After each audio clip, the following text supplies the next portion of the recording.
ಎಲ್ಲರೂ ನಮಸ್ಕಾರ. ರಶ್ಮಿ ಧ್ವನಿ ಯೂಟ್ಯೂಬ್ ಚಾನಲ್ಗೆ ಎಲ್ಲರಿಗೂ ಸ್ವಾಗತ. ನನ್ನೆಲ್ಲ ಆತ್ಮೀಯ ಪ್ರೀತಿಯ 9ನೇ ತರಗತಿಯ ಮುದ್ದು ಮಕ್ಕಳೇ, ಈ ದಿನದ ಕನ್ನಡ ತರಗತಿಗೆ ನಿಮ್ಮೆಲ್ಲರಿಗೂ ಸ್ವಾಗತ.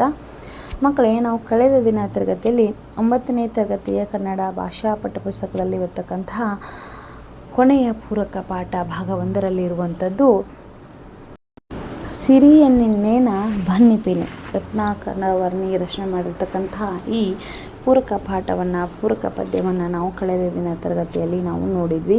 ಇಲ್ಲಿ ಸಿರಿಯನ್ನಿನ್ನೇನ ಬನ್ನಿಪೇನು ಅನ್ನುವಂಥದ್ದು ರತ್ನಾಕರ ವರ್ಣಿ. ನಾನು ಆ ಸಿರಿಯನ್ನು ಹೇಗೆ ವರ್ಣಿಸಲಿ, ಆ ವೈಭೋಗವನ್ನು ನಾನು ಹೇಗೆ ವರ್ಣಿಸಲಿ, ಆ ಸಂಪತ್ತಿನ ಸಾಮ್ರಾಜ್ಯವನ್ನು ನಾನು ಹೇಗೆ ವರ್ಣಿಸಲಿ ಅನ್ನುವಂಥದ್ದು ಇಲ್ಲಿ ಯಾವ ರೀತಿಯಾಗಿ ಭರತ ಚಕ್ರವರ್ತಿ ಆಳ್ವಿಕೆ ಮಾಡ್ತಕ್ಕಂತಹ ಆತನ ಸಾಮ್ರಾಜ್ಯ ಹೇಗಿತ್ತು,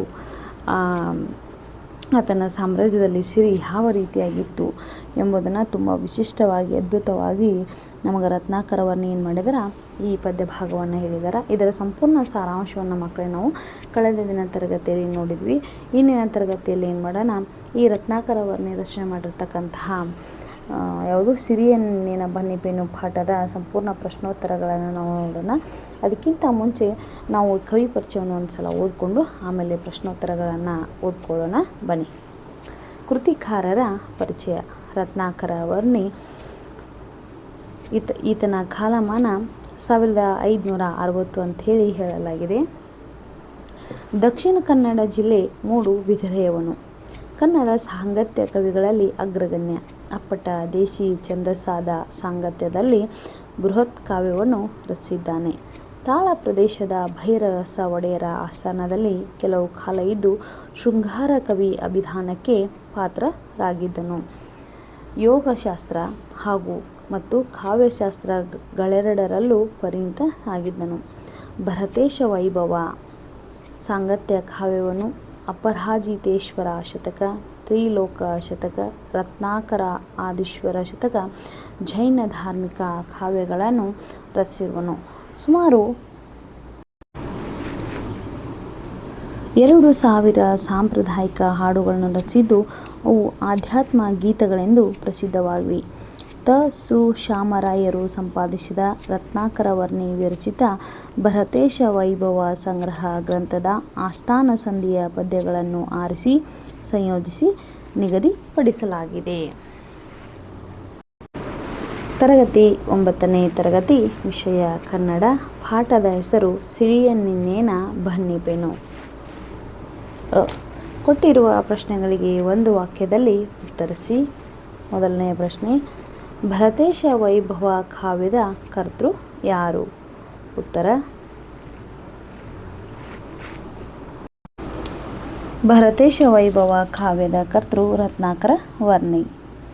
ಎರಡನೇ ಪ್ರಶ್ನೆ, ಭರತನನ್ನು ಹೊಗಳುತ್ತಿದ್ದ 3 ಲೋಕಗಳು ಯಾವುವು?